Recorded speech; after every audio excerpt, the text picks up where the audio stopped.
In 5, 4, 3, 2, let's do it.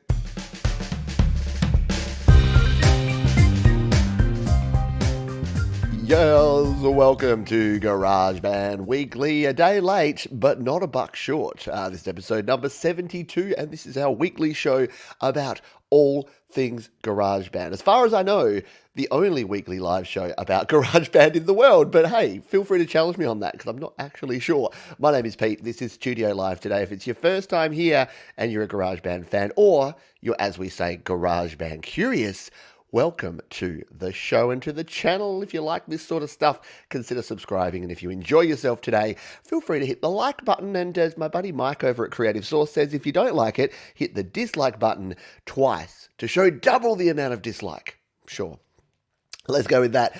Today's show is brought to you by this. It's brought to you by my GarageBand course, which is available at studiolivetoday.com/courses. It's coming up in a moment. There it is in tiny version. There it is looking a little bit bigger. So if you go to studiolivetoday.com/courses, you can check out the GarageBand Beginner's Guide. It is just $10. It is 5 hours of hand-picked videos that go through all of the basics of recording, of mixing and mastering and releasing your music using GarageBand on your iPad or your iPhone. And like I said, just $10 will get you access to that. It's interactive, it's searchable, it does a whole bunch of cool stuff. Just check it out at studiolivetoday.com/courses. That link right down there. Let's jump into the news and notes of the week, shall we? That's what we do first here, but we've got a whole lot of other stuff going on. We're going to talk about, is Logic Pro actually coming to the iPad? We're going to talk about auto normalization. It's going to be my rant of the week. We've got a very cool plugin of the week as well. I'll give you a little hint of it. It looks a little bit something like this. Yes, it's the new from Nembrini. It's a new free Overdrive plugin called Minotaur, and it looks very tasty. So we've got a whole bunch of stuff, and we're also looking at loops, how to bring loops into your GarageBand projects, how to download them and bring them on in. But let's talk about the news, and let's start with rumors, shall we? Because WWDC, the Worldwide Developers Conference, is just around the corner. Last week on this show, I talked a little bit about what we would expect to see at WWDC. As you'd probably be aware, we've just had brand new iPad Pros, brand new iMacs announced. So we're kind of at this point now where everything's getting the M1. You get an M1 and you get an M1. But will the iPhone get an M1? That's definitely the hot ticket item question that's been asked around the place. And because I don't know, no one really does, but because I don't know, I go to a couple of sources to find out, and that is usually Rene Ritchie. So if you're not a Rene Ritchie fan, you should be. He knows his stuff. And just 8 hours ago, so literally when I woke up this morning, I watched this video, and it's about the M1 iPhone. And very smart of Rene Ritchie to put that, because as you can see here, I put iPhone M1 search term into YouTube, and my man Rene was the first one up here. Now, what he says in this video, to cut to the chase, is there won't be an M1 iPhone. Oh, excuse me. That was a bit weird. There won't be an M1 iPhone for a few reasons. Mainly things like the actual physical size is just not really practical to put it in there. The amount of graphics cores, the amount of processing cores that you have within an iPhone, it doesn't make sense. It doesn't make sense for them to go down that track. And they've already developed so many of the A series. They're up to the A14 processor for their mobile device. I agree with Rene. I just don't see it. There's also John Prosser of Front Page Tech is the next one there. He's always got, look, I haven't perfected the YouTuber video thumbnail, because apparently you have to have your mouth open to have a proper thumbnail. So get ready for next week's GarageBand Weekly to be me going, there you go. I'll freeze frame that, and I'll clip that, and that can be the thumbnail for next week's video, because I just sort of sit here going, but apparently everything has to be really surprising to be a real YouTuber.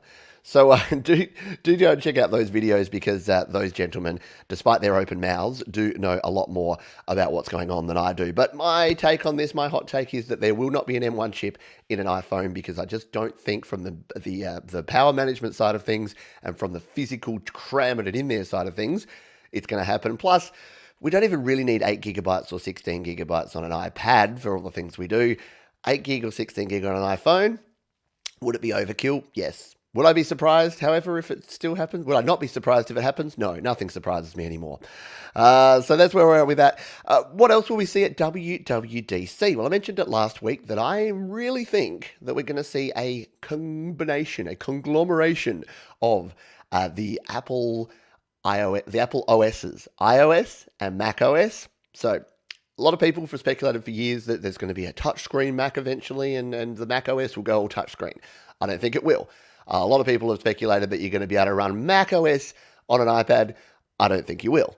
What I think will happen is that eventually, I think we'll be sitting here in 2 years' time, and you can mark timestamp it, put it in the calendar. In 2 years' time, we'll be sitting here, and there will be one OS. There will be Apple OS that will run across all your devices, and it will just use whatever it has. So if it's running on an M1, it will be able to run like a Mac OS style interface with a keyboard and a mouse. If it's running on an iPad, it will enhance the touchscreen experience and make it more touch enabled. And all the developers will be creating universal apps for this Apple OS. The main reason I say that is if you looked at the last release, LumaFusion have been the ones that I've been watching. When iOS 14 came out, they were the first, well, when the M1, came out, they were the first ones to develop an app and just take their iOS app and make it keyboard and mouse friendly so that it ran on the M1. Every other developer ran for the hills, but LumaFusion, who we've now learnt are actually one of Apple's development partners because Terry from LumaFusion was in the actual video where they show the developers at the last one.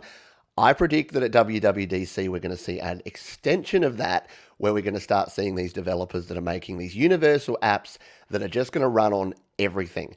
And they're probably going to come out of the iOS world. The big question is, will some of those Apple, in particular, apps like Final Cut Pro, Logic Pro, will they come back the other way? Will they have touchscreen integration added to be able to run on this new platform that, again, I'm just calling Apple OS? The question's there, and we'll cover that in our feature topic in just a moment. The other thing that I wanted to talk about in the news and notes section here is, will we be seeing a GarageBand update in the rest of 2021? And if we do, what will it be? So we've had some very small updates. We've had 2.3.10. Are we at the point now where they can't really do anything but go to 2.4 for your iOS GarageBand?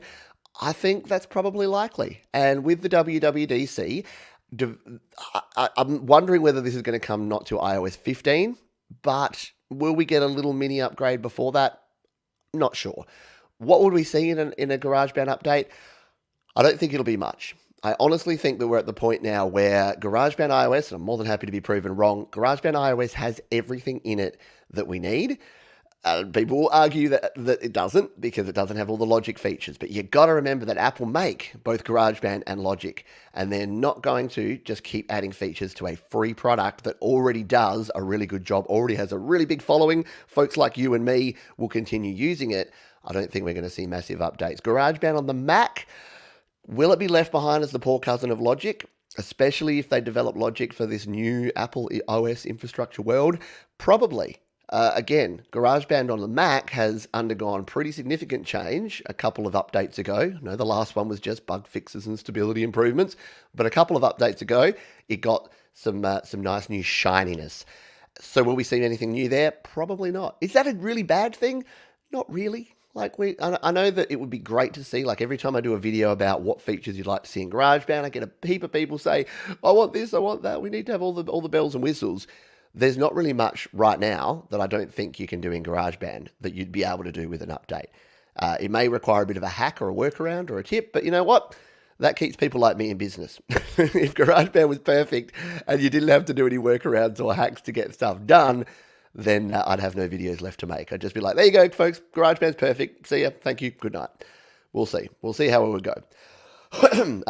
Orchestra Eclipse says Logic would be a paid app, wouldn't it? Sure would. Yeah. No way we're going to be, no way that Apple will be giving that away if and when they finally do make it. Excuse me. I need a quick cough and then we'll continue on. I got that frog in the throat. I apologize. Right. Let's jump in and say good day to the folks who are here live, and then we'll jump into our feature topic of the week. Yeah, so where are we? Darren Jerome says he's ordered the 12.91 terabyte 16 gig. I do hope that Pro apps are coming, but if not, I can make GarageBand and other apps work for sure. Yeah, and that's the thing. You got Cubasis, you got Aurea Pro. They are going to be destroyed by the M1 iPad. So yeah, let us know how you go with that one, Darren, because yeah, I know many folks are ordering those new iPads. I haven't yet, but I will be probably in the future. There you go. Let's scroll on up and we'll see if we've got any other comments about this. Carl TV says, I think if they added the master track, flex time, and the brush tool from Logic Pro to GB iOS, GarageBand workflow would be much faster. Agree. Master track in particular is something that we need, and I'll rant about that in a little while. I'll rant just in a little while. Hello to everyone else we've got here. Tom Rochelle. Hello, Emilio, Mark Bro, SM Borthwick. Kenneth, haven't seen you for quite a while. Hope you are doing well, my friend. Gary, Hubs, for Pete's sake. Brian, hope you're doing well as well. Scott's in the house there. And probably a bunch of people. A bunch of people that I've missed there. If you are here and you do have questions, you can actually ask them. It is allowed. We do have a question section here. All I ask is that you put the word question in front of your question. And that way I'll know it's a question and I'll attempt to answer it as we go through. But let's jump in, shall we, to our feature topic of the week, which is, will we see Logic Pro on an iPad in 2021? I don't know. What do you think? I'm going to sit fairly and squarely on the fence here, but I'd love you to, if you're here live, here on Facebook or YouTube or Twitch, I'd love you to just put a yes or a no. Will we see Logic Pro on an iPad in 2021? But put yourself in the yes camp or the no camp right now. And if you've got comments on this and you're watching on the replay, don't worry. We love you just as much. Drop that in the comments down below after the show. Just say yes. Yes, Logic on iPad in 2021, or no, Logic on iPad in 2021. I think they might just sneak it in. It really depends on the development schedule, and we will know a lot more in June after WWDC, the Worldwide Developers Conference. But for me, I think that they may just sneak it in right before the end of the year, depending on the development schedule. So it won't be available. My take on this right now is that it will be available on the iPad Pro M1. I can't see them going backwards. I can't see them making an app that is going to work on anything but the M1.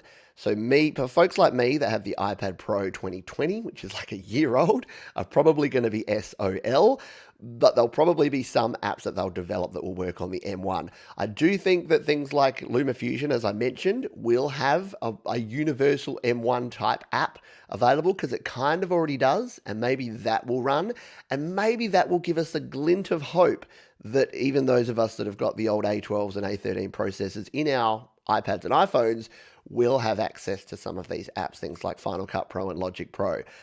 But my gut feel is that it won't be soon, but by, say, November, December, we'll have some Pro apps on the new iPad Pro M1 that will be cross-compatible, because by then we'll have, I think, the iMacs, the MacBooks, the MacBook Pros, MacBook Airs, and maybe even some Mac Pro. Maybe there's some Pro announcements around the corner that we will get later in the year.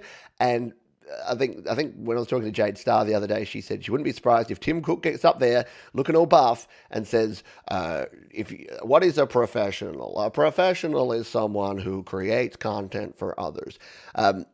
So I think it might be coming. Let's see what you want to say. Tom Rochelle says, let me consult my crystal ball. I think yes, but who knows? Yeah. Another cup of coffee, why not? Maybe. It's interesting that iPads are not shipped until around WWDC. Yes, I'm thinking it's highly likely we'll see it. We all just need coffee. Yeah. So no one wants to go out on a limb, but everyone does want a coffee. Mark thinks yes. Curtis thinks no. Kenneth thinks no. Kyle thinks that it does hope so. Emilio, no. Nope, never, says Greg Hernandez. There you go. So we've got a few differing opinions here. So if you have your opinion, then let me know. And the other interesting question, and I think Darren's alluding to it here, the other interesting question is If it is, will it be subscription based or will it be an outright purchase? Because a lot of folks have said, what do you charge? What price is an app that's a pro app? Because we know these things cost $200, $300 to buy in the Mac version. They can't really be that much for an iPad version because iOS and iPadOS users don't really spend that much. But will a subscription be a thing? Apple love their subscriptions right now. Like capital L love them. So is it likely that they'll go the subscription route? And what would a fair price be?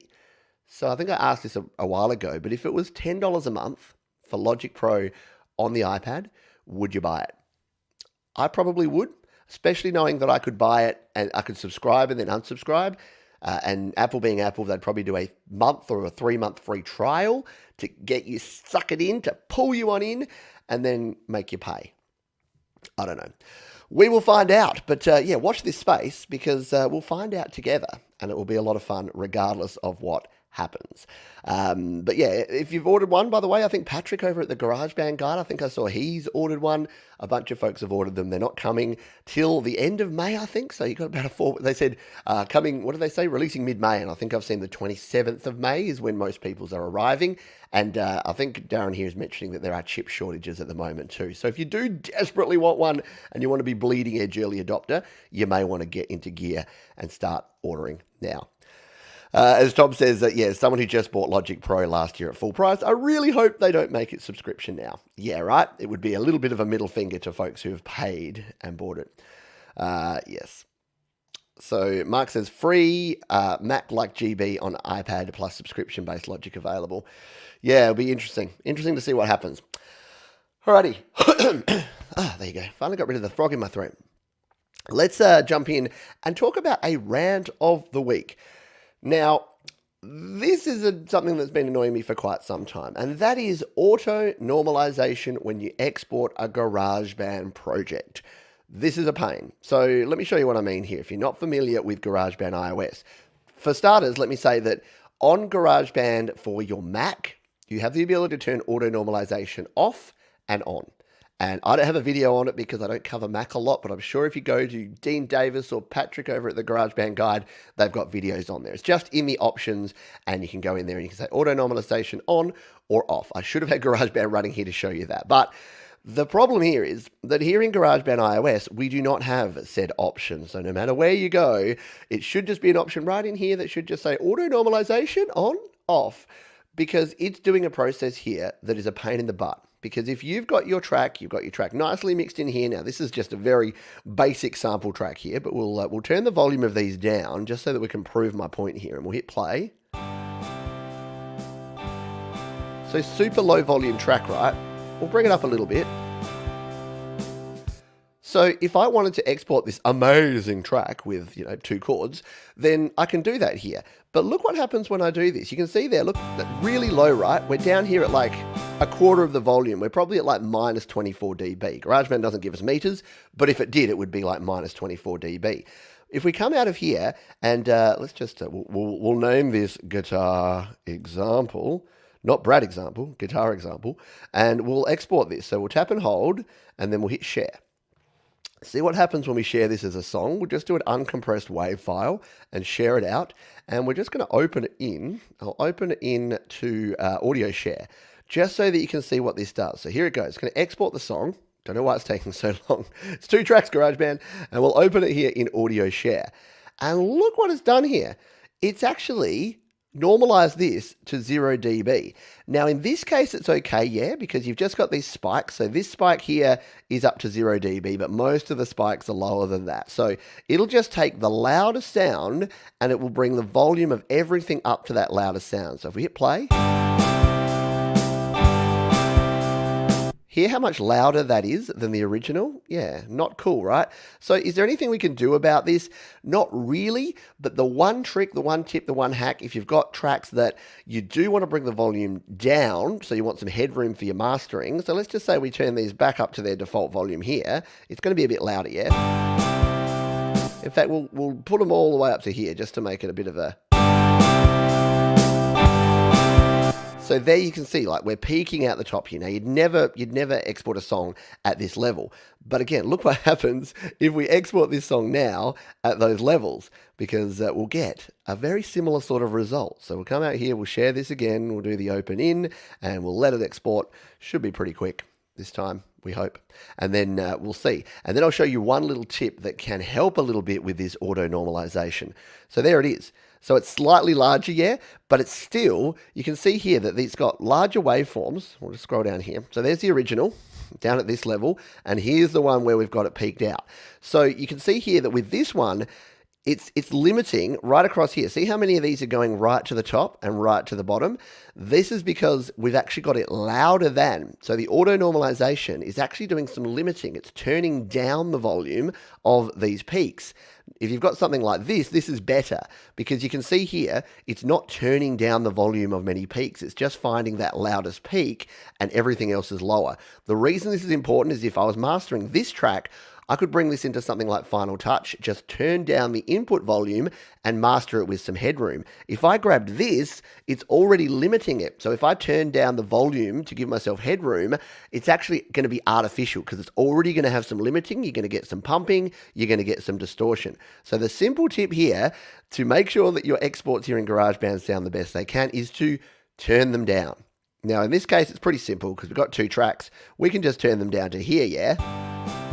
Or maybe not even that far. We could just go to somewhere like here and there you go. As long as you're sitting around that 50 to 70% mark, you're fine. If you start seeing the yellows, if you start seeing these peaks up the top, see those leave behinds? Anytime you see a leave behind, that means that your track is clipping and it's having to artificially turn that down and limit the track. So you don't want that. You want it to be better. Now, what if you've got like 20 tracks? So it's fine with 2 tracks, Pete, but what if I got 20 tracks? Do I have to go down and turn each one down individually? No, I'm going to show you a quick tip, and I've shown this before. It's super cool. We turn on the FX track. Stay with me. I know it's weird. We hit record. We just need to add any FX, because we're going to delete it anyway. So we just tap this, we tap it, we delete it. But now we have this FX track, and what this FX track comes with built in, let's just turn those back up, is a visual EQ. So not only can we come in here and EQ our entire track now, because we've got basically a makeshift master fader, we've also got a makeshift master fader for volume. Yay! So if we've got this too loud and your whole mix is too loud, you can grab this and drop it down. So let's drop this whole mix down like 10 dB here, and then when we play it, check that out. Even though our tracks are still right up the top there, and I wouldn't recommend doing this if all your tracks are clipping, because you're still going to get some distortion and some potential limiting and pumping, but it just helps you. So instead of having, as we said here, instead of having this up here and watch your master meter there, we turn it down.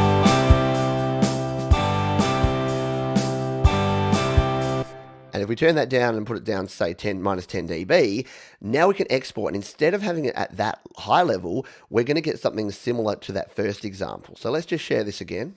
Boom, share the song, uncompressed wave, and it'll pop up here. We'll open it, and we'll open it in audio share. By the way, if you don't have audio share, highly recommend getting it. It's super, super useful, and it's just the easiest way to bounce your audio around and to manage your audio. So audio share, there you go. So again, you can see here that this has given us, we've taken that audio, but just turning it down there on that master fader gives us this.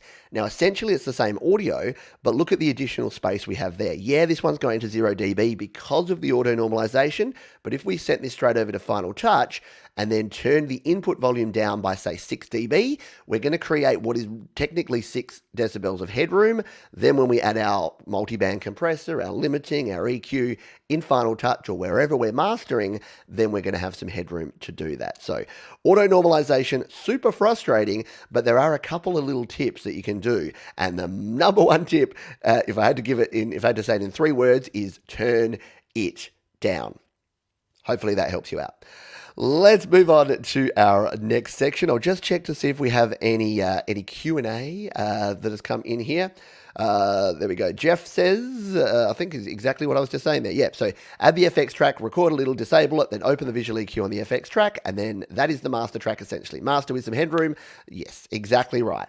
So you can grab your Master FX, turn it down a little bit, give yourself that headroom, and you'll be good to go. And yes, thank you, Mark. Yes, if you did get some value out of that one, or you're enjoying the show here, we're not even halfway there. We've got plenty more to go. But if you would like to give a thumbs up, show some thumb love, feel free to do that. And if you know someone who's GarageBand curious, or you think is an independent creator and would value from this show or any of the shows here on the channel, feel free to share it.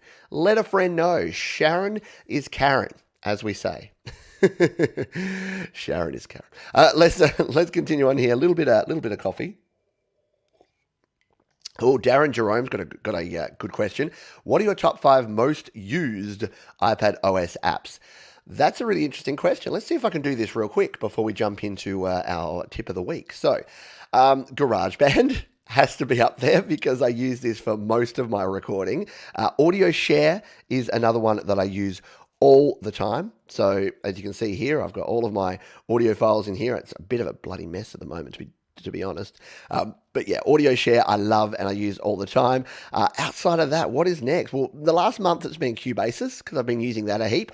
LumaFusion I use for all of my editing. So I use it mostly on my iPhone, to be honest. So I edit most of my videos right here on my iPhone, but there you can see that I use LumaFusion here on the iPad as well. It's just such a powerful video editor and does amazing things. So that would be number 3, I would say. I mean, Google Chrome I use all the time here. Voice Record 7 is actually super cool and useful, and I use that quite a bit. If you haven't used that before, that is a voice recording application, but it also, sure, will allow that.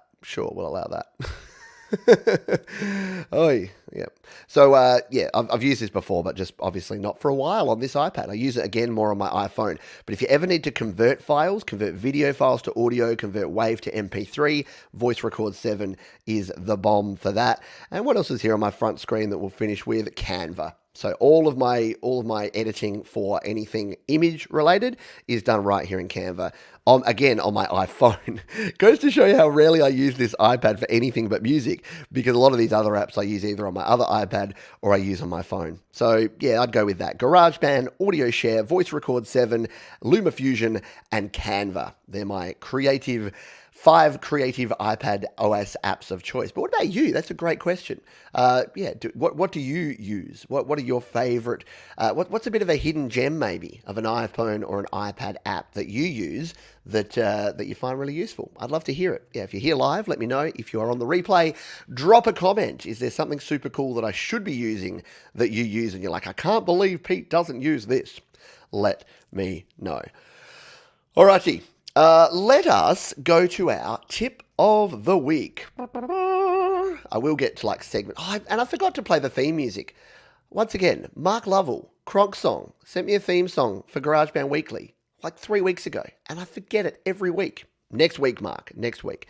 Anyway, let's jump in to our feature topic. And that is, how do we download and import sounds, loops, samples into GarageBand on our iPhone or iPad? It's actually super simple, and it's even easier now that Safari has its built-in download manager. So let's show you how we do it here. Now, I'm going to delete out these tracks, and we're going to start from scratch because I've been playing around with this track already, but we'll go right back to the beginning here.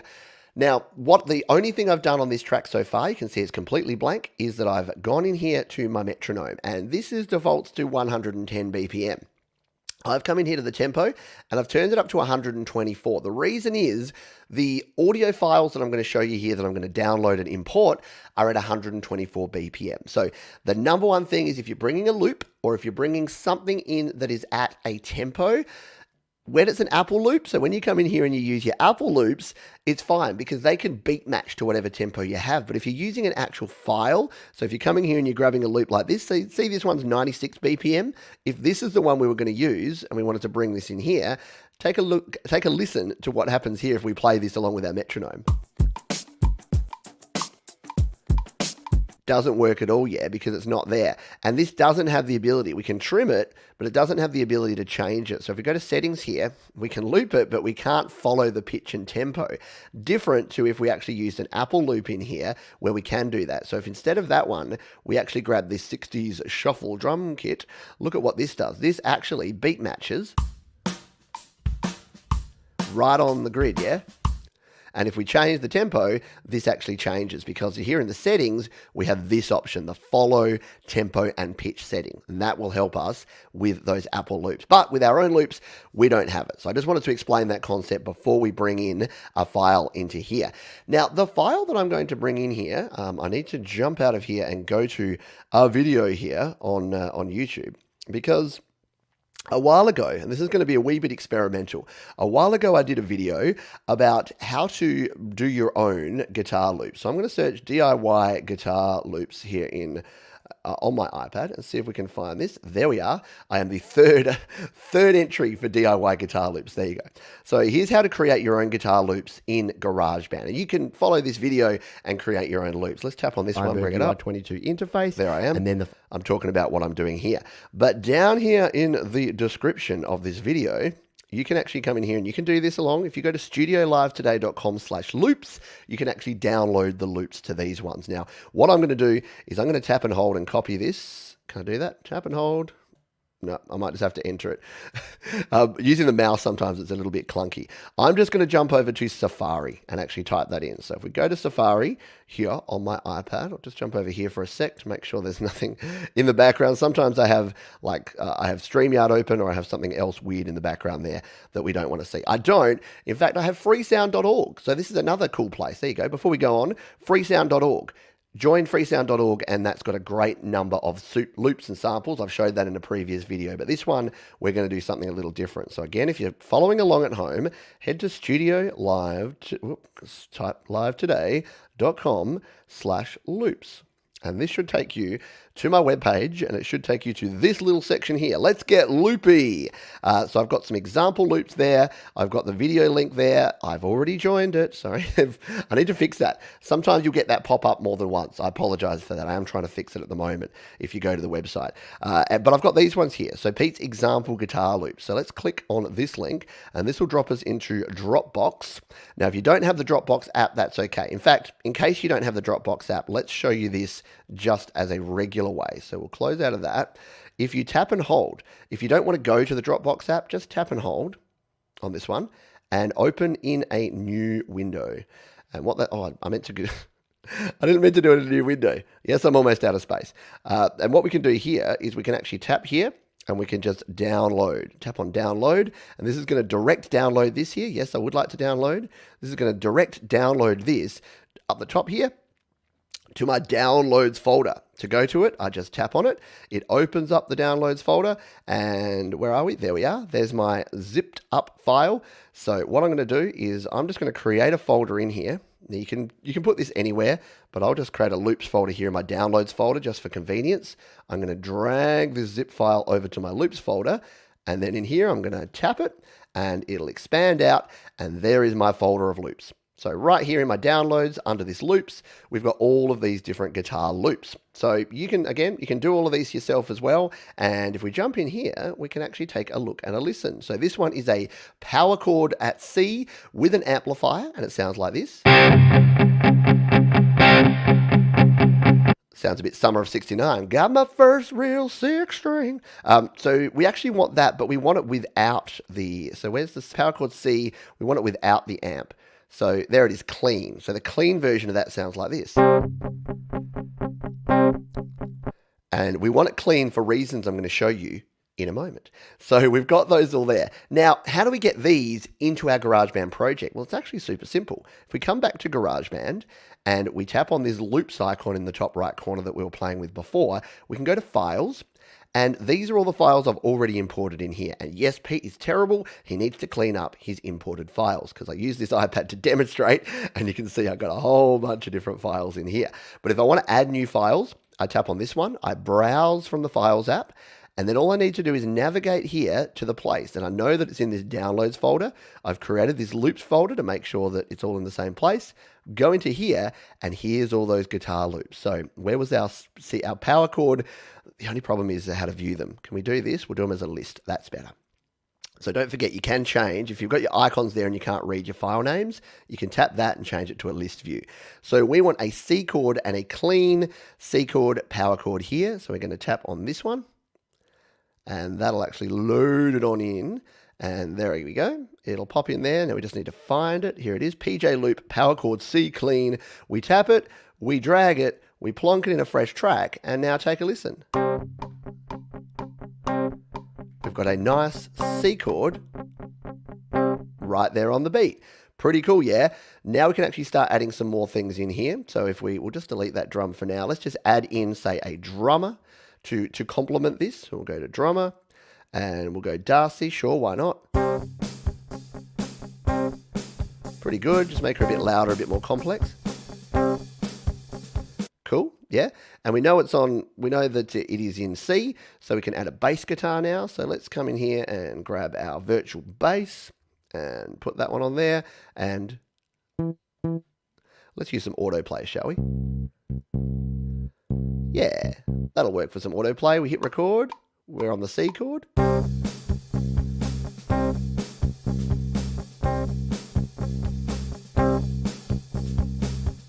And of course, we only really needed to do 2 of those because we can loop it, but we've done 4 bars worth. So 4 bars there, we can loop that out. And there you go, you can start building that out. And you can do this with any sort of loop, drum loops, guitar loops, bass loops, any sort of samples that you want.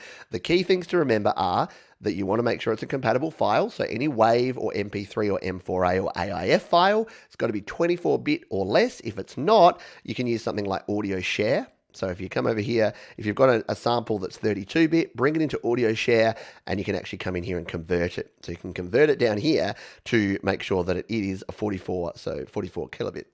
If we go to WAV file here, see here it's got 32, 24, 16. You can actually convert it to 24. So if you've got a loop or a sample that won't work, that is the workaround for that. And then you can just start layering things up on here, and keep in mind that we need to make sure the tempo matches the imported sound, because as we showed before, if we go to settings, we can't actually change that at all. If you do want to change it, there is a way. There is another app. If we come out here and we type this one, it's called Audio Stretch. So we can actually bring loops into Audio Stretch here and actually change the tempo, change the speed, change the pitch of those loops as well. But that is a paid app. That's about a $7 or $8 app if you want to be able to do that. But if you want to bring it in and leave it at the same tempo, there it is. Now, last but not least, yeah, we don't want this to be clean, yeah? We want it to be on a guitar amp. So all we need to do for that is add in, let's just grab an amp simulator. So we'll come in here, we'll go to our amp, more sounds. Say we wanted distortion. What's one of the distortions that I like? I like the power chord. Well, it is a power chord, so let's go power chord. So there's our power chord with our drive and our compressor on there. All we need to do is grab this audio, chuck it on here, and now take a listen. We'll turn it down because it'll be a bit louder. Take a listen.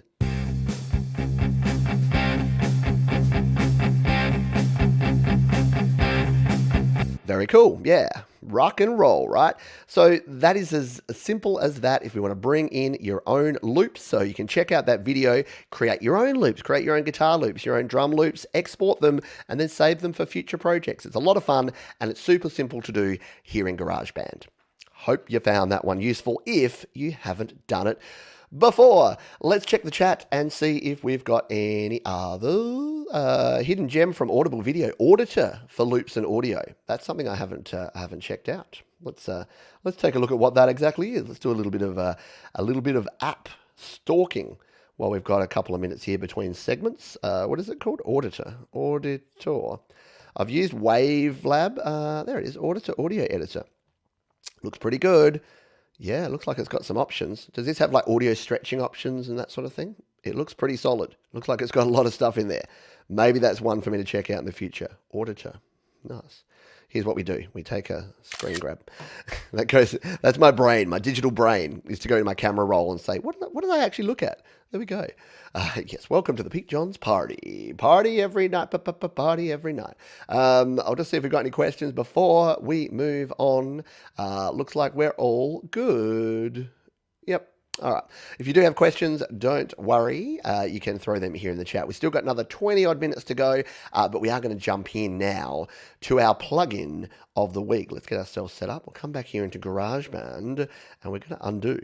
And we're going to do something. Because, if you saw the start of the show, the plugin that we're going to be looking at here. And we'll be able to play around with it using this example. What do I not? I wanted to bring in another audio file here. So we've got the lead guitar in G. All right, so I'll bring the lead guitar in G into here, and then I'll need to bring the power chord in G, because I'm going to bring both of these in for reasons that you're probably already ahead of me with. Bring in the clean guitar, just so I don't have to plug in my guitar to do all this stuff. There they all are. There you go. So this will be cool. We'll be able to play around with this and have a little bit of fun. Alrighty. Yes, let's just jump in and take a look at this, shall we? Plugin of the week this week is from our friends at Nembrini Audio, and it is a very cool Overdrive plugin called the Minotaur. Yes, cool name, cool plugin. Let's jump in here and take a look at what it does and how it works. So if you don't know Nembrini Audio, they do a bunch. As you can see here, I've got a bunch of Nembrini plugins, the 808, the 8180. They've got a bunch of their rack, chorus, delay, flanger, EQ. A lot of them are free and some of them are paid. So do jump over to the App Store, and Crunk V2 is a free amp and probably my favorite free amp that's an AUV3 plugin here in iOS. But we're looking at the Clon Minotaur here today. And like all Nembrini apps, it's super simple looking. It does want me to register. I have already. I'll do that afterwards. And we've just got 3 simple dials here. We've got gain, we've got treble, and we've got output. So we'll play around with these. Double tap takes you back to the top. We'll play around with these in just a moment. But let's turn it off for now, because I've put together this little bit of a track here. It's nothing special. It's just a guitar loop. And if you want to learn where I got this guitar loop, check the video in the description. I show you how to do DIY guitar loops and samples that you can then export and bring into your project. So at the moment, it sounds like this.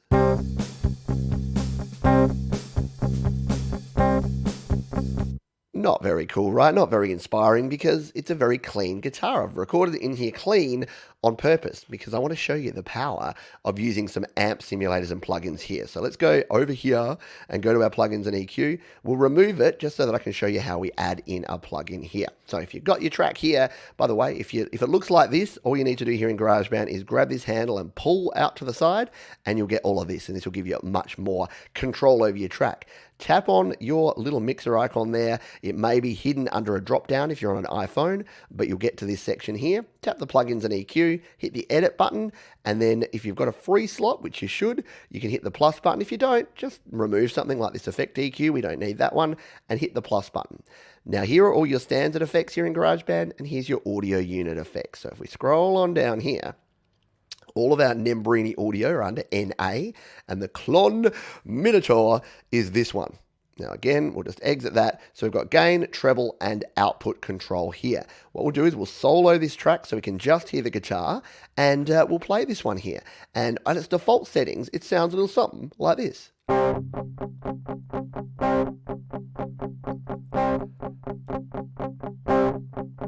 Pretty cool, yeah? It just adds that very sort of retro sounding overdrive that we need in a rock song. Let's see what we can do with these dials here. First of all, our gain. So let's dial up and down. In fact, we'll come in here, and we've turned down the volume of our track here for a previous demo. So we'll turn this back up so you can hear this properly. Let's just hear it. There we go. That's better. So we've got a bit more volume there, and we'll just turn that one down. So let's come back in here, go back to our settings here, and let's see what the gain control does. So we turn the gain down. You're getting less overdrive. Turn it back up. Turn it all the way up.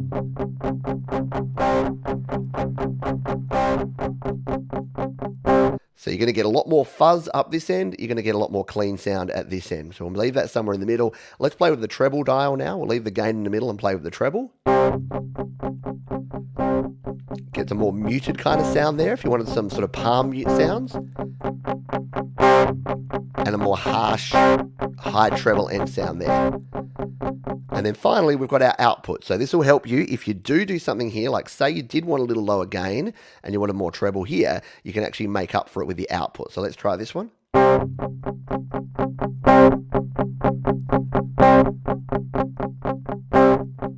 Cool. So we've got 3 controls, very simple, very easy to get a guitar sound going on here. Let's try this out on a couple of sounds in a full track. So I'm just going to delete this loop out of here. And here's some loops I prepared earlier. These are the loops are available for free at studiolivetoday.com/loops. Link in the description if you want to check that out. But we'll bring in these G chords because we've got a clean G chord, power chord, and a lead guitar. So we'll grab this power chord and we'll throw it on that first track, just where we were before. Make sure when you're bringing in loops, by the way, that they match your tempo, because with your own loops, you can't actually beat match them. You can use something like Audio Stretch if you want to be able to do that, but you can't do it right here. So we'll then grab another loop. This time we're going to grab our clean lead guitar. Now, when you're bringing loops in, you don't need to even set up a track for it. Look at this. If we just come down here to a blank track, it will actually create the right sort of track for us. That's pretty handy, yeah. So let's just hear these 2 guitar sounds together. We've got our lead and we've got our rhythm sounds like this.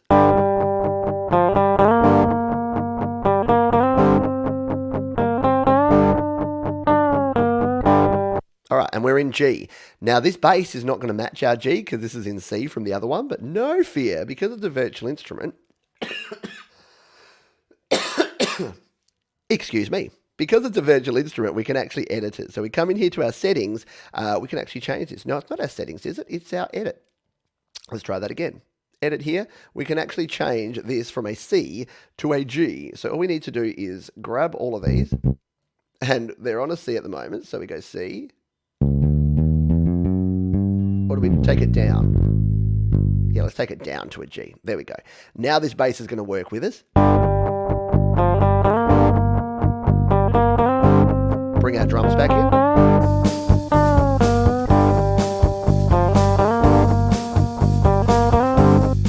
That's okay, yeah.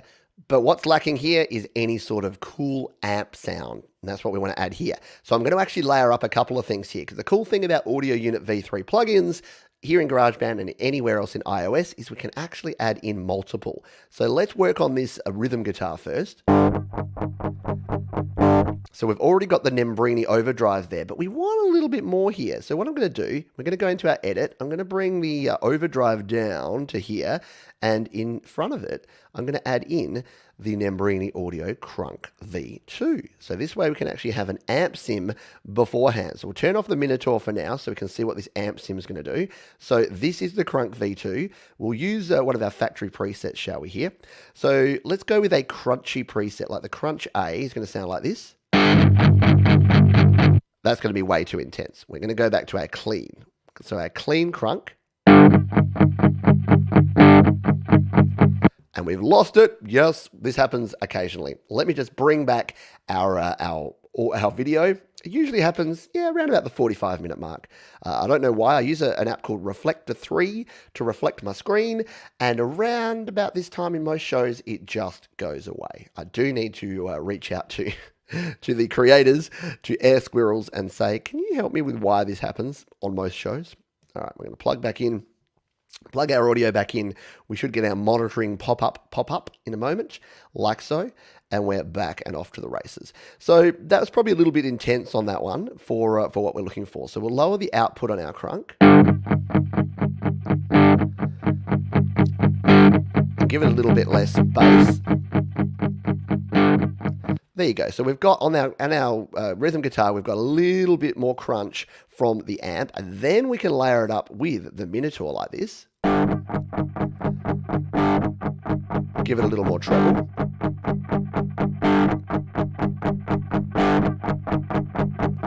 There you go. Now we've got some nice scrunchy bass. So if we take a listen to this, the original version without anything was like this. If we add in that Crunk V2 amp sim, we get this. Sounding better. But we want a bit more of an overdriven tone. We grab the Minotaur and yeah. Right, we're getting there. So now we've got this lead guitar part. So we play this along now. Ah, no. See, now we've got this tone that's really wussy, and we need to improve this. So once again, we come in here to our plugins and EQ. Let's tap on this one. We'll grab... now, this time we might not even want the crunk. We might want something a bit different. So we might want to go with, say, the 8180. This will probably be pretty intense, even at its default settings. So let's take a listen.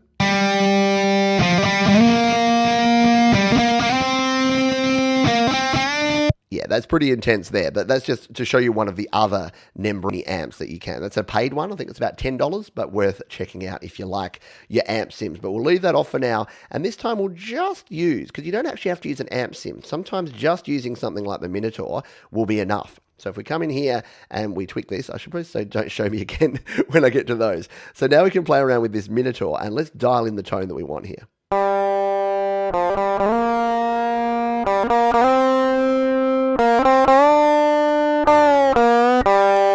Yeah, so that's the sort of tone that we want.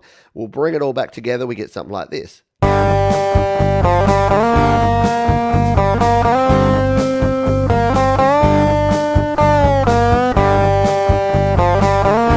There you go. So you can bring together a whole combination of things here. Again, we've got the Crunk V2 and the Minotaur there. Here we're just using the Minotaur, but what happens if we add this 8180 back in?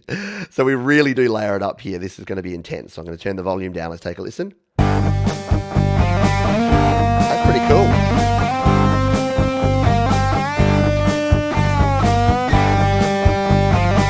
So you get that old school 90s grungy kind of sound. So there you go, the Nembrini Clon Minotaur, a free Overdrive plugin for your guitars. And of course you can use it on your virtual instruments too. So I could throw it here on this P bass if I wanted to. If I wanted to get a bit of an overdriven bass sound, we can throw it on here. You can put it on any track you like, any virtual track, any other track. Let's take a listen to this.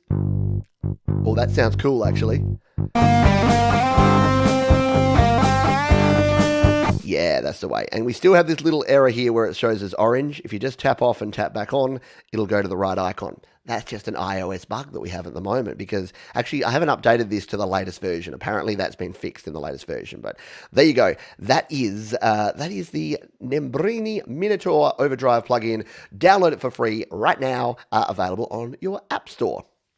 I hope you enjoyed that one.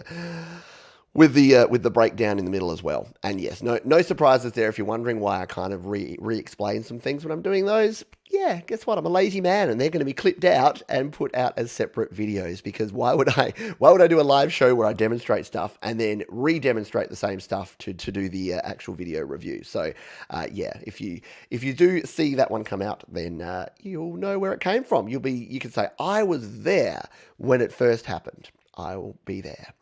We'll see if we've got any final questions before we finish off with our resource of the week. There we go. We'll just see. So Jade Star is up next. So sorry she's late. Oh, I had a blood nose. That sucks. That sucks a lot. Hopefully you're better, and hopefully you'll be ready to go for your show. Let us know, because Jade's scheduled to be live in about 8 minutes. And I think you're looking at LRC7, did I see, Jade? I could be making that up. Let me know if that is the case. Can you convert audio into MIDI on iOS GarageBand? No, you can't. Not off the top of not without some additional work to get it done. You can... Actually, there's a website that I've been meaning to try for a while. I wonder if we have time. I don't think we do. But if we have, we'll see if we have time to actually play around with it. I've got to remember what the website was before I do that. But there was, I saw a video that was showing how to do this, and it was like an audio to MIDI website converter that seemed to work. I'm not going to be able to find it now. I'll have to go back and find it. But yeah, there is. I did see a video the other day where someone showed how to do it, because you can't export MIDI in GarageBand. But if you convert the MIDI to an audio file, export the audio file, then convert the audio back to MIDI using one of the online converters, you can actually do it. and it's something I've been meaning to try. So short version is no, but longer version is yeah. You can do it, but with a little bit of effort. So maybe it's something that I'll have a look at in the future. Darren Jerome says, just a thought, you can run Logic on an iPad and use all the touch features you would get on an iPad when you use Sidecar from your main Mac. So all Apple needs to do is create an iPad OS app. That's true. So you can indeed do that. There's the, what is it, the Logic Remote app as well as Sidecar that you can use where you're using your iPad as a screen for your Mac. So yeah, there's obviously crossover there, and there's obviously the ability to do that. Tom says audio to MIDI would be tricky unless the notes were very clear in the recording. Yeah, that's the other thing. If I took this track, if I wanted to do audio to MIDI and I took this track, there is no way that could be. If I took this track, maybe, especially if I took the effects off of it, especially if I made it like this, that would probably be pretty easy. But something even like this one would probably be hard as well. I don't think even the best audio to MIDI converter would pick up all of the notes in a power chord like that. I don't know. I'm far from the expert, but yeah, the short version is GarageBand will not export MIDI. It will import MIDI. You can grab a MIDI file and import it into GarageBand, but once it's in GarageBand, you cannot export it as MIDI in any way, shape, or form. And you can't even really do it from GarageBand Mac, because someone said, well, what about if you send it over to GarageBand Mac and then export from there? I think GarageBand Mac actually has the exact same problem. Someone can correct me if I'm wrong, because I'm not the biggest guru on the Mac, but yeah, I believe that's the case. Alrighty, let's go into our resource of the week, and I'm going to go with this one this week, which doesn't make much sense to you until you can see my screen that I'm going to bring up right here, right now. And it is this. It is our man, Dean Davis, over at the Songwriting Studio. Now, if you've never checked out Dean, you've never checked out the Songwriting Studio, you should. This is the Songwriting Studio. This is our man, Dean Davis. Everything to do with songwriting. He uses GarageBand on a Mac. As you can see, he's got his iMac there. He's creates a lot of really cool pop music, has a heap of good videos, tutorials about making beats, making pop music, using GarageBand. He's a very, very cool and talented musician in his own right. So he has really cool music as well, and he's just a downright decent dude.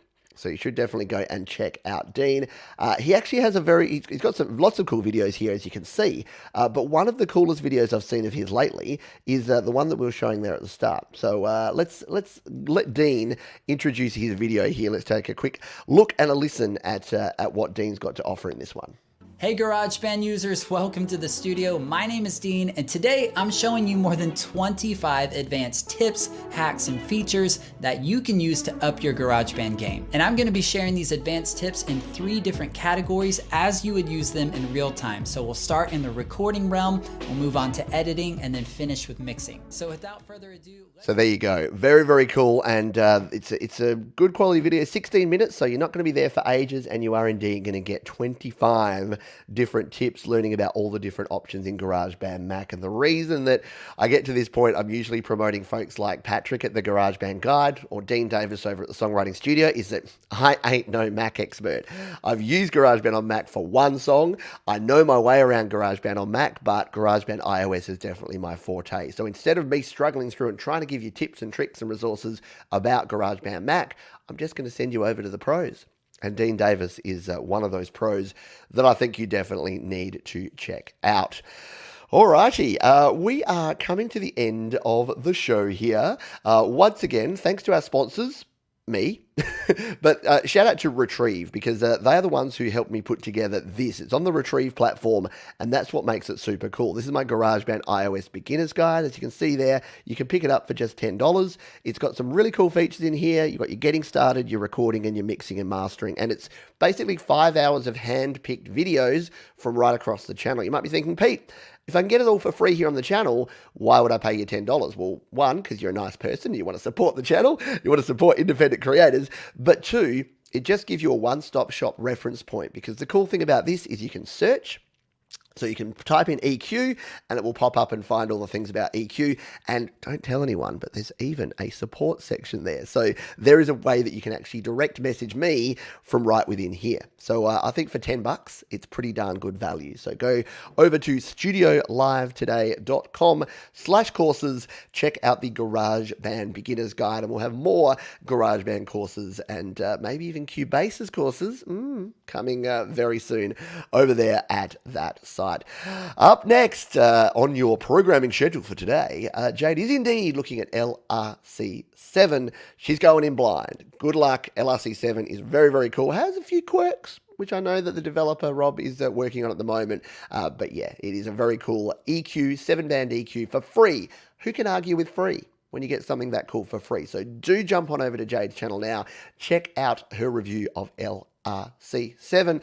That's me for the week. This is my Friday night. So see ya, soccer. No, that's the end of the live shows for this weekend. But next weekend, guess what? We've got Your Music Live XL version. Yeah, we're going to go long. We're probably going to go 2.5, maybe 3 hours. I'm going to get caught up. We're going to catch up on a little bit of Your Music Live. So tune in Friday afternoon if you're in the US and Canada, Friday night in the UK, Saturday morning for my friends here in Australia.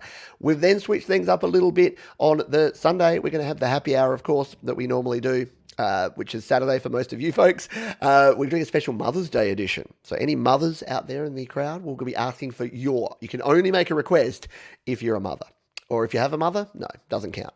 Then we're going to kick in with the Creator Town Hall, which is now going to be our Sunday show, and GarageBand Weekly. This very show you're watching right now is moving permanently to its new home, which is Monday. Tuesday morning for me here in Australia, Monday afternoon, Monday evening for you in the rest of the world. So there you go. You got your schedule all set. You got Friday, Your Music Live. You got Saturday, the happy hour. Sunday, you're going to have Creator Town Hall, and Monday, GarageBand Users. 4 big live shows every week right here on Studio Live Today. Make sure you're subscribed so you don't miss a single one. Thanks for being here, folks. Please be kind to yourselves, be kind to others, keep creating, and rock on.